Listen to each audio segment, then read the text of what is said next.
As Miami limps towards the postseason, we're joined by Jeremy Taché for his perspective on this inexplicable season and what happens next on today's special episode of Locked On Heat.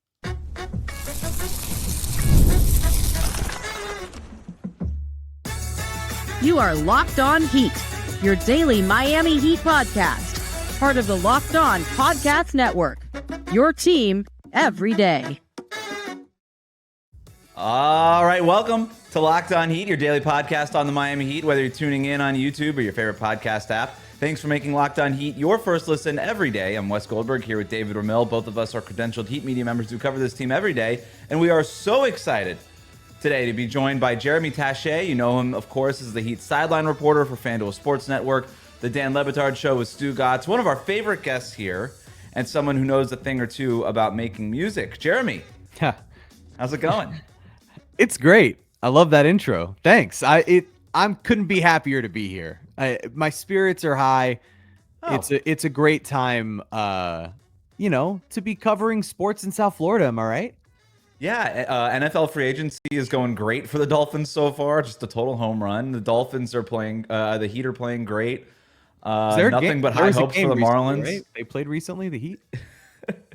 That kind of leads us to our tease here. We are going to do some glass half full look at the Heat recent season in a second. Then we're going to enter the Judgement Zone later on in the show. But first, I don't know if you guys saw this, but Anthony Edwards posted a video on his YouTube channel about spending some time in Miami during the All-Star break, working out at the Heat's facility. And this has Heat fans imagining Anthony Edwards working out at the Heat's facility full-time as a member, perhaps, of the Miami Heat. An interesting time for him to drop this with the Heat several games under 500 in the middle of a 4-game losing streak.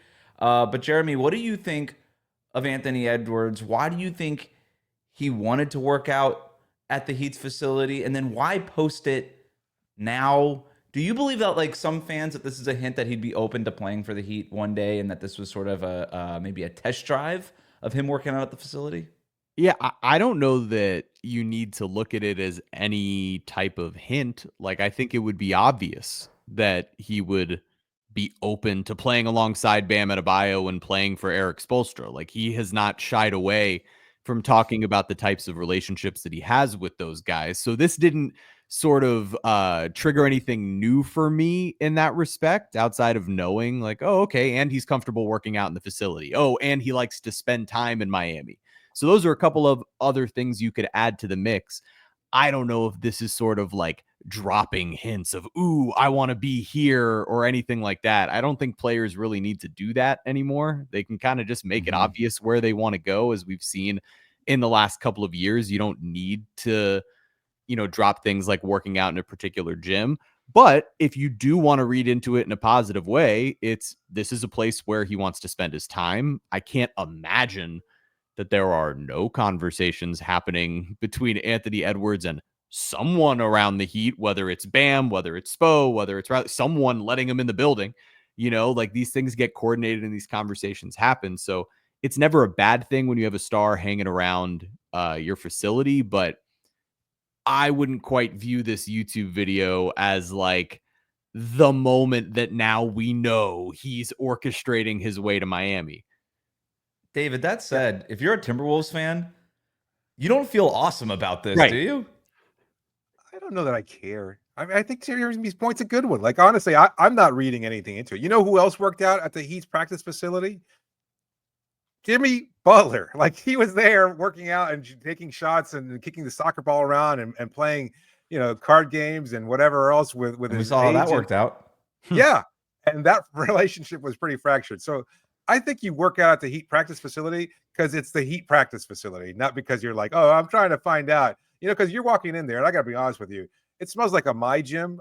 Neither of you are parents just yet. So it's, you go to a My Gym and there's like this odor of like 3-year-old foot sometimes. So the practice facility needs a little bit of an updating. I don't think if you're trying to woo anybody, inviting them over to where countless numbers of players have sweat over the last 20 years. Yeah, I want to know the route that he took into the like. Did they make him just take the side way through like Championship Alley and like, oh hey, here's the locker room? Oh, sorry, sure.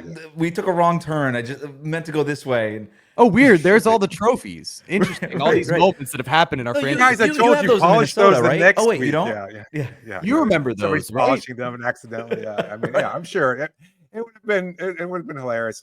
Look, I think there's enough of a connection there. He played for Tom Crean. He's played with Bam. He's played with alongside or at least under Eric Spoelstra. Like, he knows what Heat culture is all about. Like, I don't know that he's frustrated enough with Minnesota just yet.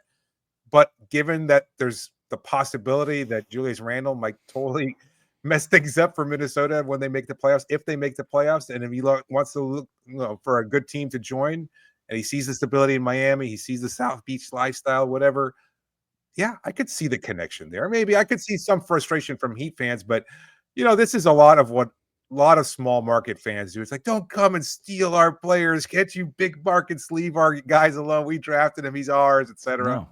I don't Answer's know. no. Oh, yeah, that's what we do here. We purloin your Yes. superstar, and we take it for This ourselves. is the food chain. You're the small market. You get bad. You get the good players, and the big markets stay good, and then take your good players. Just ask the Lakers, and they took it from another. They took Luka from another big market. But I want to zoom out, talk about this a little bit more broadly. Look, I think Anthony Edwards would be open to playing for the Miami Heat sure. if he were to ever get to the point where he wanted to leave Minnesota. I think that's very clear, and cool. All right. But that's a pretty major step to want to leave. Every young player wants to be Kobe. Every young player wants to spend their career with the team. Luka wanted to spend his whole career with Dallas. These players want to do it until they get to the point where they don't want to do that anymore, where that's no longer a priority. But if Anthony Edwards is winning in Minnesota, then I don't see that. But to your point, David, we'll see what happens. They trade away Karl-Anthony Towns. Ownership is a little bit cheap. I know that it's with A-Rod and this whole new group here, but Anthony Edwards can't be a free agent until 2029. There's no player option, so that means that he's going to be up for an extension in 2028. We don't see star players enter free agency anymore, so when we're talking about Anthony Edwards and like the availability summer for Ant, it's 2028, not really 2029. If he indicates to the Timberwolves in 2028 that summer, I'm probably not signing this extension, then you start shopping him. That's a long time from now, Jeremy. I mean, is this... If Anthony Edwards is the only hope, that's a long time to wait.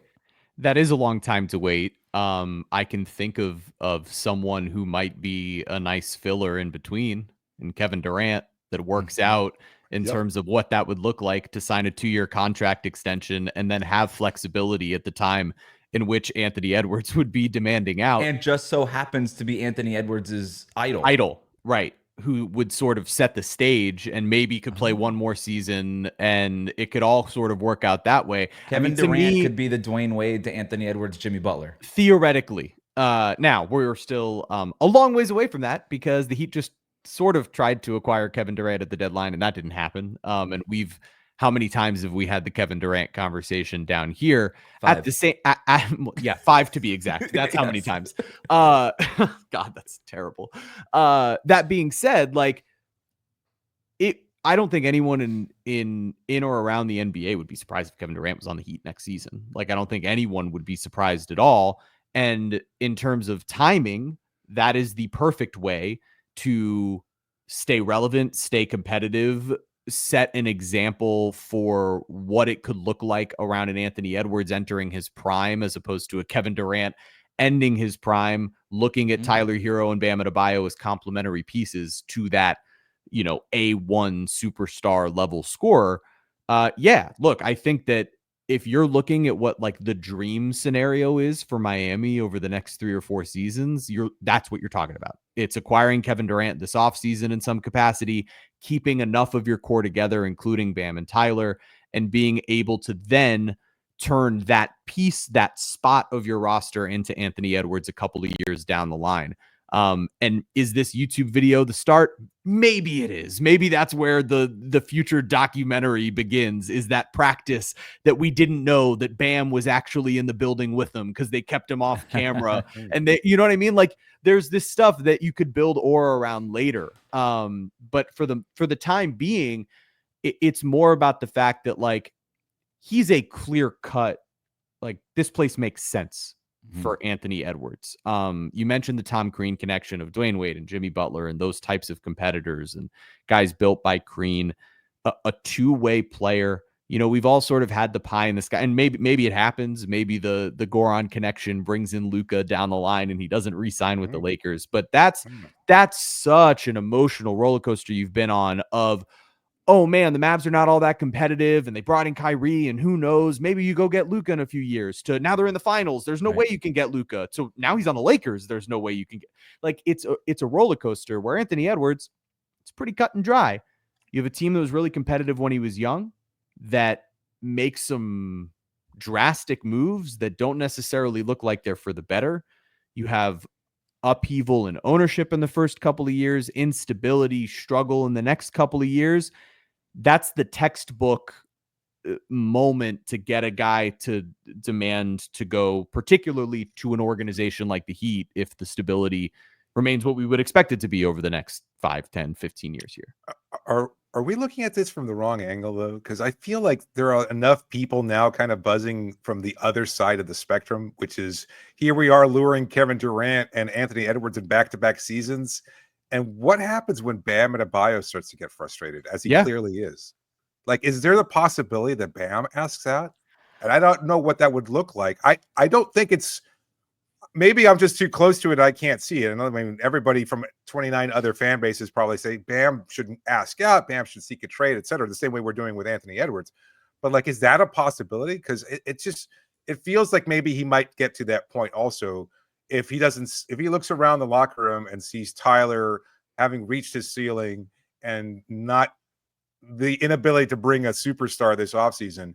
Is that the point where Bam finally says, what the hell am I doing here? I do think that that's something that every organization just has to worry about with their star player. And that's the risk that when you trade Jimmy Butler, you're sort of entering the danger zone in a little bit, where it says, well, if we don't get back to title contention anytime soon, our star might look around to his Olympic teammates and say, I'm going to go play with them. Because, David, we had this conversation how many times? What star is going to shake loose that's going to want to join Jimmy Butler? And it turns out that,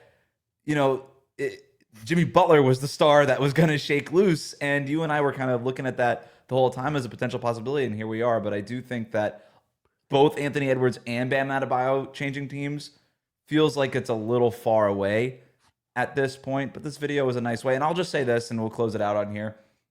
Anthony Edwards looked really comfortable in that video, slinked back in a lounge chair. That's right. On Biscuit near the bay and everything like that. He could fit in Miami real easy. But look, we are going to have a little glass half full look at Miami's recent stretch after this here on Locked On Heat. Today's episode is brought to you by Wayfair. Your home should reflect your style with Wayfair. It's easier than ever to make that happen. Whether you're looking for a simple refresh or tackling a big home project, Wayfair has everything you need in one place. Wayfair's huge selection makes it easy to find the perfect piece no matter your space or budget. From cozy furniture and stylish decor to kitchen essentials and outdoor must-haves, Wayfair has it all, and at prices that fit your budget. If you're looking for, let's say, a new rug, you really want to tie your living room together, Wayfair has so many stylish options at great prices, and the site makes it easy to compare styles. Your order arrives quickly with free delivery. So head over to wayfair.com and find something that's just your style today. That's WAYFAIR.com. Wayfair, every style, every home. Today's episode is also a message from Intuit TurboTax. Taxes was waiting and wondering and worrying if you were going to get any money back, and then waiting, wondering, and worrying some more. Now Taxes is matching up with a TurboTax expert who could do your taxes as soon as today. An expert who gives your taxes their undivided attention as they work on your return while you get real-time updates on their progress so you can focus on your day. An expert who will find your everyday deduction possible and file every form, every investment, everything with 100% accuracy. Also, you can get the most money back guaranteed. No waiting, no wondering, no worries. Now, this is Taxes. Get an expert now on TurboTax.com. Only available with TurboTax Live full service, real-time updates only in iOS mobile app. See guaranteed details at TurboTax.com/guarantees. We'll be right back. Thanks again for making Locked On Heat your first listen every day. Your favorite NBA team is a free daily newsletter. Introducing the Locked On Heat newsletter, one stop for ultimate Heat and league coverage with local analysis and amazing writing from Katie Heindel, Mike Shearer, and Locked On fantasy basketball tips from Josh Lloyd. Sign up for free now at LockedOnDaily.com. We're going to play a game of glass half empty, half full. You guys know how this works.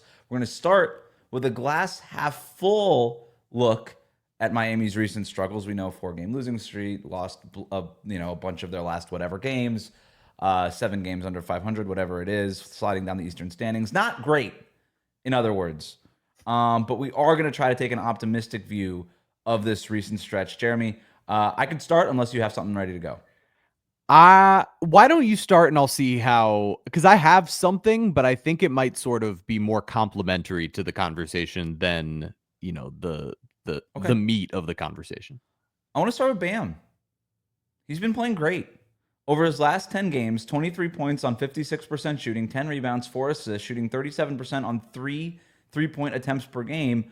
I thought that game that he played in Cleveland with no Tyler Hero, no Andrew Wiggins, I thought that was one of the best games I've ever seen Bam play offensively. And I said it after that game. I think he had a mindset shift in that game in terms of unlocking another level of scoring ability and just how he looks at the game and his level of aggression and the way that he goes about scoring and bending defenses and doing all that kind of stuff. I think he's leveled up over this last stretch. And once the losing stops at this rate, we might come out the other side of this thing and look at Bam and say, while we were kind of distracted with all the losing happening over here, Bam was being forged by this fire in a way to a point where he's better because of it. And he's sort of turned into that star that Heat fans maybe have hoped he would be. Now, I don't know that he'll ever be, I feel pretty comfortable in saying he'll never be like a top scorer in the league. Like, he's not going to average 28 points per game, but even 23 points per game on this level of shooting versus 20 points per game on this level of shooting, including the 3-point shot, being more of a facilitator, playmaker, a guy who can bend defenses, that stuff really matters. And it's what the Heat really need in a post-Jimmy Butler world.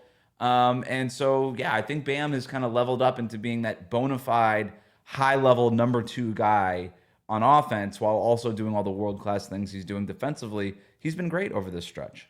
I couldn't agree with you more, and it's particularly impressive considering that first stretch of the season that he had was his worst offensively in how many years. Yeah. The fact that he bounced back from that to turn now into the best version of him we've ever seen offensively in particular, while still being dominant on the defensive end. Like what he does, there was a one box out that he had I think it might have been in the third quarter, and Eric Reed was just going on and on about how he leads the league in box outs, but it was such an obvious moment of like, this is what Bam means to this team, on top of the fact that he's been having these nights recently where he's just exploding offensively and you can run the whole offense through him. That's huge, not just for the rest of this season, for what Bam is, but for like the future of what you can rely on moving forward in terms of your offense. If Bam is this guy through the next, 17, 18 games here to finish out the season, going into next year what you have in him, really what you want to have in Tyler Hero, and you can build from there regardless of whether you're making massive moves or whether you're making moves within the margins. My sort of positive spin is looking actually at a slump and sort of looking at it as it's kind of this simple to turn it around. And it's Tyler Hero since the start of February. So the Heat were 23-23 going into the month of February. And I have the stats pulled up. And this is, by the way, this is not a criticism of Tyler Hero. If anything, it's to say how spectacular he was in that first stretch of the season, getting named an all-star, keeping this team afloat with an elite level of play. And as that's leveled off a bit in the stretch since, you can see this team completely fall apart. And so Tyler was shooting he played 45 games through that stretch. So he missed one game up through January. 45 games. He was shooting 40% from 3, 47% from the field, averaging 24 points per game, 5.5 rebounds, 5.5 assists. Since then, the Heat are 6-12. He's played 16 of those games. He's shooting 42% from the field, 28% from 3. Still averaging 23 a game, 6.5 assists, 5 rebounds. But he's just not scoring at the same level in terms of efficiency, and he's taking 2 more shots per game. So it's clear the weight being put on him to continue to carry the offense outside of what Bam Adebayo is doing. But if you can just split the difference on what some of those stats have been, Tyler Hero is not a 28% three-point shooter. He's also maybe not consistently throughout an entire season a 40% three-point shooter. But if Tyler's numbers were to split the difference between who he was up until February and who he's been since with the load that's on him, maybe that's all you need to win all of these games that you're losing by 5 points. To put away a team when you're up by 17 and go up by 25, as opposed to them shrinking back into it. Because these games are not being lost in the final minutes. These games are being lost when you're up by 17 in the second quarter and it's down to 6 by the half. Yeah, that positive regression to the mean, once that sort of clicks. Once that clicks for him. And you look at a lot of what's going on in the fourth quarter. Miami has the worst shooting percentage from three-point range in the fourth quarter of these last 15 games in the league, where their opponents are shooting 11% better from three-point range, and Tyler Hero is a big part of it. Tyler Hero goes 0 for 3 from three-point range against, I think, Chicago in the fourth quarter, or one of these games. And again, I want to make it abundantly clear, like, this is not a criticism of Tyler Hero. This is a look how obvious it was. How much sort of being put on him. Dueling slumps, right? You've got Bam starting the year in a slump, and maybe slump is even too strong as a word to use for Tyler Hero because he's still scoring 23 a game, but not up to his level. David, do you look at that as a glass half full? No, absolutely not. I'm struggling to think of it. I think I was going to ask Jeremy, like, how is that a half glass full? My view of it is I know that Tyler Hero is not a 28% three-point shooter. I know that it's wishful thinking on your part that he's going to revert back to somewhere closer to what he was to start the season. I'm asking you if that's wishful thinking. I don't think it's wishful thinking to believe that he could split the difference between them and he would be at 34% through the rest of the season. I think if anything, that would even potentially be a disappointment, considering what my expectations would be more surprising if he kept shooting below 30%. 100% and 100%. But realistically, like, to me, I view that as a player who saw Bam stepping up, finally had the Jimmy Butler stuff off of both of their backs, had an all-star break in between where he went and participated in a three-point contest and took a breath for a second in this season. Like, finally took a breath. And it's led to a regression, but it doesn't mean that's. I don't believe that Tyler Hero is the player he's been since February. And by the way, that's a pretty good player, not a good shooter considering the percentages since, but still a pretty good and productive player who's really run the offense, ticked things up in terms of assists. It's just we know the type of guy that he needs to be for this team to be clicking, on all levels. And I think when you can look at a team that they've lost close games in a dramatic way, they're taking these leads, they're blowing those leads. It feels, when you say that they've now, it's 17 games where they've had a double-digit lead and they've blown it. That's an emotional roller coaster to watch, whether you're a fan, whether you're a part of the team, whether you're a media member. And so everything feels so dramatic. When the reality is you can almost look at any swing and go, all of this is right about in the middle. And so if Tyler is in the middle of what these two swings are through the rest of this season, that on its own is a simple solvent to some of the issues you've had, let alone some of the other things like, unfortunately, no Niko Jovic, who sparks some offensive lineups and, some of the other key ingredients you've had missing. David, do you have 30, 60 seconds on something you like from this recently terrible and horrible stretch? Davion Mitchell, I wasn't particularly high on him, but I know the acquisition was one that you were most interested in, and you saw it as a means of acquiring top 10 talent and the guy who just hadn't really reached his potential at the NBA level. But I've got to be honest with you, I think he's been great. Like, he's been fun to watch. One of the things that we keep talking about is how this team just doesn't have a spark. That kid's a spark. Like, the way he plays defense, the way he brings energy, his shooting has been much better than expected. I think he's been a great addition. I personally, I hope it doesn't force Drew Smith out. In fact, I'm actually kind of looking forward to the possibility of them being that kind of two-headed demon tandem, So, I mean, it's going to be fun to watch both of them. Yeah, so I'm really looking forward to seeing him those three play in a Heat uniform. Or those two plus Haywood Highsmith plus Bam on the floor at the Adebayo. same time. Woof. Maybe that's the answer. We're going into the judgment zone with a question about Jeremy's record as the Heat sideline reporter after this.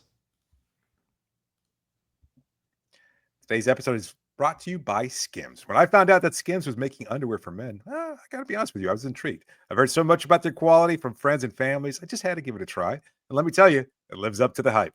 I've always had issues with underwear, whether it's just fit or comfort or just even finding the right style for me. And Skims changed all that. Their men's line offers something for everyone, from boxer briefs to classic briefs, all designed with a perfect balance of comfort and style.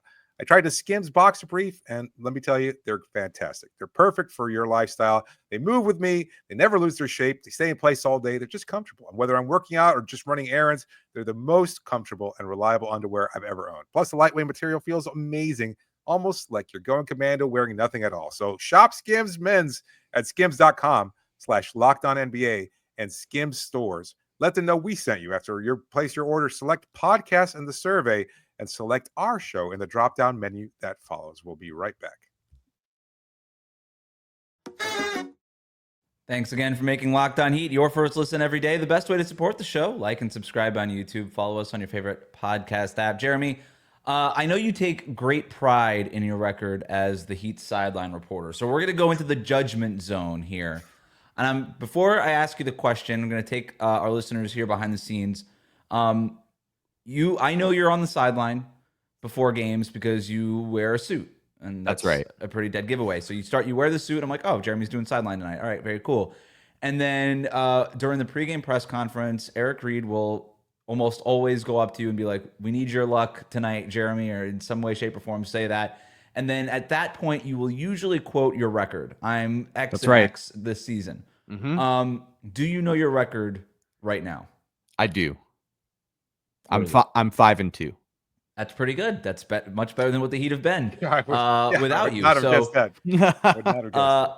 So here's the judgment zone part of this. And David, I want you to answer the question for Jeremy before Jeremy does. I want to know what you think Jeremy would do in this situation. Jeremy, do you root against the Heat when Kelly Seiko is the sideline reporter? David, what do you think? Because Jeremy wants to maintain the superior record over Kelly. David, do you think Jeremy roots against the Heat when Kelly's sideline? It's an interesting proposition. I'm going to say no. I think he's rooting for the team. I think he actually believes in the team and he wants joy all around. I think he just wants to continue the winning ways. If they win while she's doing the reporting or while he's doing the reporting, it doesn't matter. I think he's a good person at heart. I think you're right, but David, I'm going to flip the question to you. What would you do? Oh, would you vote? No. Would you root against the Heat? Down. Sacco gets sacked, baby. It's my record. My winning record. That's what I want. Jeremy, I think we know the answer, but go ahead. Yeah, no, I only root against the Heat when Will Manso's on the sideline. There it is. This is what you guys didn't have. Right. That's right. There you go. I want Will to suffer. I don't want him to get any winner circle interviews. We did. I will say from the very beginning of getting to do my first season.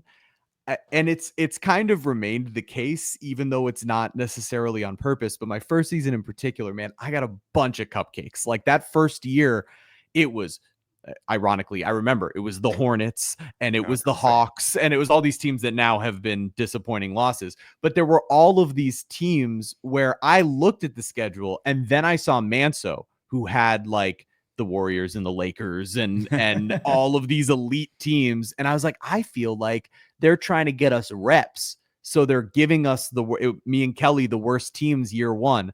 But luckily since then, it's kind of worked out. I mean, I was sidelined this year for back-to-back W's against Phoenix and Cleveland on back-to-back days. So I actually thought that you meant they kept giving you actual cupcakes your first year. And then I was like, well, that sounds great. That sounds like a great job. It's rivalry. Bring your winning charm over here and we'll keep giving you some baked goods. Yeah. All right. So the other big news here in Jeremy's world is that congratulations, Jeremy, recently named the sideline reporter for the Miami Marlins this season. I don't know why I'm clapping. We actually have like a thing here that I could do. Here we go. Yeah, there we go. Congrats to that. Thank you. I want to use that as a launching off pad to play a game of sports broadcaster, either or. We're going to Okay. try to fly through a few of these. So some of this is going to be inside baseball. Some of this is just going to be Miami sports related. The first one is, as a broadcaster, Jeremy, do you prefer a stand-up or a sit-down? Sit down for sure. For sure. I prefer the conversation being about somebody else and not me just standing at a camera describing what's happening. Right. And just for the listeners, the stand-up is typically what you would see, like, for instance, on Monday Night Football, when they pan to the broadcast booth and you've got the two guys just standing there talking at the camera. Correct. And the sit-down is exactly what it sounds like. It's like what you and Ron Rothstein do. Yes. at halftime. Essentially, it's like if you see me right before the game talking about the starting lineup and throwing it up to Eric Reed and John Crotty, that's Right. the stand-up. The sit-down is me with Rothstein breaking down what's happened at the half. Exactly. Let's go sports. Do you prefer either or the 1997 Marlins or the 2003 Marlins? I'm a 2003 Marlins guy. That's a birthday thing. I was born in 95. So I can barely remember the 97 I should Marlins. have. But even David no one shaking needs his to head hear too. that. He Trust prefers me. the 03 Marlins. I No one remember. needs to hear that. No I'm one sorry needs- for doing that to you. Look, I've got like 3 months left before I'm 30, so I'm gonna use the young guy thing for those final not few months. 30. I'm gonna not use 30. them until I got it. Because once I'm in my 30s, I can no longer play the young guy thing. I've got 3 months left of this. Get And out so of here with that. I don't yeah. want to David, hear David, that. why do you prefer the 03 Marlins? I'm curious. Because the 97 team was a lot of fun and I really loved that group and everything else like that. But, a lot of that was the Bob Costas whining about the bought, not built kind of thing that we heard Right. about the Big Three versus San Antonio. And they brought in all these free agents and everything else like that. And it took away some of the joy of that, to be honest with you. Interesting. But then, to me, I think the next few years, obviously, they tore it down. Huizinga blew up the team after that, and then it's just bringing guys like Juan Pierre and Oh. DZ and everybody else. Like those were my guys. I mean, you just love seeing them come up when they were winning 60 games a season. You were like, all right, now all of a sudden you're building towards something, and they're still with that team. I mean, those were just fun teams to watch, to be honest with you. One of my favorite things, and I've seen it probably 15 times, is I would watch they made a little documentary of the World Series after they won it. And there was a scene where Juan Pierre is standing at home plate at Yankee Stadium, just rolling the ball down the third base line and then rolling the ball down the first base line because he wants to learn about the lip of the grass and how it goes on a bunt. And that's that like baseball dork shit that I just feast on. Like, I love that stuff. I was 8 years old and I'm like, this is the greatest thing ever. Oh my God, I love that team. Baseball's such a weird sport. Yep. Could you imagine Davion Mitchell rolling the basketball down the sideline just to try to figure out right. Which Just one's like, gonna move? did they cut the grass short on purpose to make it go fast, or did they leave it a little longer so that the ball dies? Because that's the craziest part is teams will like have their grounds crew manicure. Right. It's closer to golf than it is to an actual team sport. But there's a lot of individuality within it. Back to the broadcast. I think you'll know what I mean by this when I ask the question this way: diamond or ring finger? Ooh, ring finger. Okay, that's newer. The diamond is sort of the power move, right? Yeah, I mean, hold on. I want to make sure. Yeah. So to take the listener I'm going to explain the question to the listener. Yeah. So what do you do with your hands? It's the classic question. What do I do with my hands when I'm on camera? And some people will use the diamond. That's more to me, I think, a sit down move where you kind of have the diamond on your lap, I suppose. But you could go standing up diamond. Yeah, you can. Or do you go? Or some people will now grab the ring finger and just sort of hold it there. Or you can kind of go one hand over the wrist, kind of just put it over. I think there are several different ways to do this. I think I almost like to change it up because I talk with my hands so much. Right. And then obviously like when we're doing broadcasts, we're using a handheld mic. So then we're having a separate conversation. But for me, I'm such a hand talker that I'll like go back sort of differently in how I then put my hands back together. And maybe that's me overthinking it, but it's my effort to look less robotic. Right. is to try to make it look like, no, I'm not just always coming back to the exact same pose. It's going to feel different because we're just having a conversation and I'm comfortable and I'm playing with my ring and I'm Right. like, I'm trying to make it feel as conversational as possible. I'm really trying to break myself of the like broadcaster voice when doing stand-ups because it's like so what you're taught and it's what's asked of you, but I just don't like how it sounds. And so I'm trying to find what that happy medium is. I don't know if you've had this experience, but if you have the cup of water in front of you, are you a sip on camera or don't ever sip on camera? Oh, I'm a never sip on camera because I'm such a klutz that I would absolutely spill water on myself on a broadcast. That's actually really good self-awareness. Yeah, it's like I would have just spilled it on my shirt. And has like, nothing to do with whether or not I want to take a sip of the water. It has everything to do with the fact that there will then be water on my shirt the next time they come back to me. All right, we're gonna do a quick speed round here. Either or. The Warriors win the championship this year, but the Dolphins also win the Super Bowl. Or neither of those things happen. Neither. Ooh. What? I'm not a big enough.